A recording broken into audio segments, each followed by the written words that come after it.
जल्दी जल्दी में। कहानी को लाइक कीजिए, शेयर कीजिए और चैनल को सब्सक्राइब कीजिए।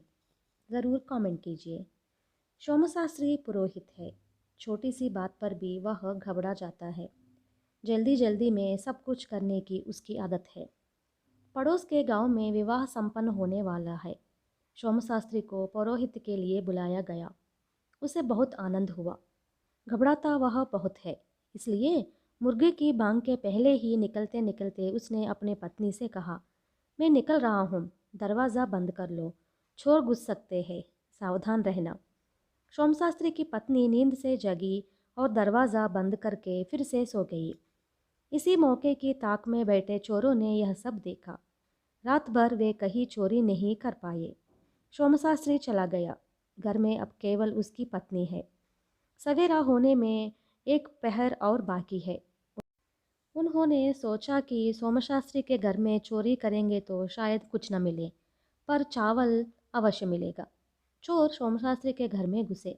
अंदर बत्ती भी नहीं जल रही थी। अंधेरा ही अंधेरा था। चोरों ने इसे अपना भाग्य माना और काम में जुट गए। सोमशास्त्री की पत्नी इस अंधेरे में उन्हें देख नहीं पाएगी। इतने में सोमशास्त्री जल्दी जल्दी में वापस आया और दरवाज़ा खटखटाते हुए अपनी पत्नी को पुकारने लगा। उसकी पत्नी ने दरवाज़ा खोला। शाल भूल गया कहते हुए उसने शाल अपने कंधे पर डाल दी और जल्दी जल्दी में लौट गया। सोमशास्त्री की पत्नी ने दरवाज़ा बंद किया और अंदर आकर सो गई।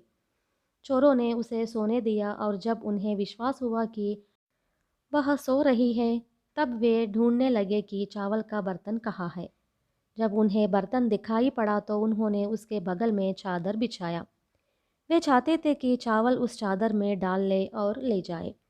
इतने में सोमशास्त्री फिर से जल्दी जल्दी में वापस आया। दरवाज़ा खटखटाया और पत्नी को बुलाया। पत्नी ने दरवाज़ा खोलकर कहा, इस बार क्या भूल गए?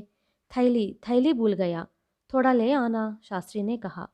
शास्त्री की पत्नी थैली ले आई, जो चावल के बर्तन के बगल में ही खूंटी में लटक रही थी। जब वह थैली के लिए गई तब चोरों को थोड़ा सा हटना पड़ा और छिपना पड़ा। अगर वे वहाँ से नहीं हटते तो अवश्य ही उसके पैर उन्हें लग जाते और रहस्य खुल जाता। वे पकड़े जाते। जाते जाते बिछी चादर उसके पैर को लगी तो झुककर उसने उठाया और ले जाकर लेट गई।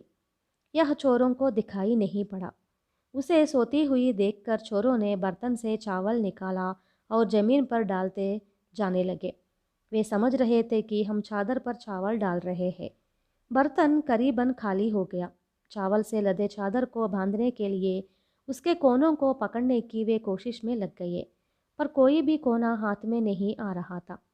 अब उन्हें मालूम हो गया कि चावल चादर पर नहीं बल्कि ज़मीन पर है। वे सोच में पड़ गए कि अब करें क्या, कि इतने में तीसरी बार शास्त्री ने दरवाज़ा खटखटाया। पत्नी ने दरवाज़ा खोला और कहा, सवेरा हो गया है, अब मैं अपने कामों में लग जाऊंगी। यह सुनकर चोर घबरा गए और वो चुपके से सेंध में से भाग गए। उस जल्दी में उनके पास पैसों की जो थैली थी छोड़कर चले गए। इस बार सोमशास्त्री ने कोई भी वस्तु नहीं भुलाई। आवश्यक वस्तुओं को लेकर उसी समय पर वह विवाह स्थल पर पहुंच गया। उसकी जल्दबाजी व घबराहट ने उसकी जानकारी के बिना ही उसे लाभ पहुंचाया।